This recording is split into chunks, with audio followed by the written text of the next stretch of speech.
আমরা এই কমিটির পক্ষ থেকে আপনাদের কাছে ক্ষমা চেয়ে নিয়েছি।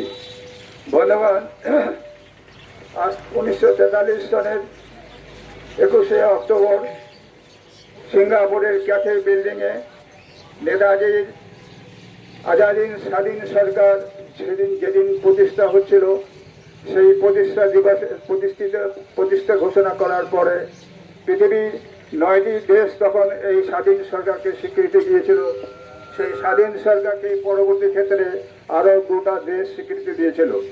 এই যে নেতাজির চির আকাঙ্ক্ষিত ব্রিটিশ এবং আমেরিকার বিরুদ্ধে যে অস্ত্র ধরতে হবে, পাল্টা একটা সেনাবাহিনী তৈরি করতে হবে, তারই পরিকল্পনা বাস্তবে রূপ দিয়েছে এই সিঙ্গাপুরের ক্যাথে বিল্ডিংয়ে 1943 সনের 21শে অক্টোবর।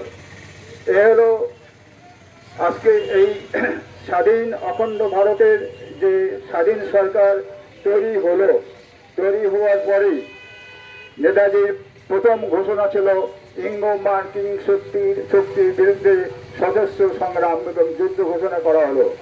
যেদিন ক্যাথে বিল্ডিং থেকে এই ঘোষণা দেওয়া হচ্ছে, ঠিক সেই দিন ভারতবর্ষের জাতীয় কংগ্রেসের নেতারা তখনকার ব্রিটিশ গভর্নমেন্টের যে প্রতিনিধি লর্ড ওয়াওয়েলের নিকট ওরা সম্মিলিতভাবে দেখা করেন এবং বলেন নেতাজি আজাদিন সরকার গঠিত হয়েছে এবং সেটা ভারতবর্ষের বিরুদ্ধে ইঙ্গো মার্কিন শক্তির বিরুদ্ধে যুদ্ধ ঘোষণা করেছে।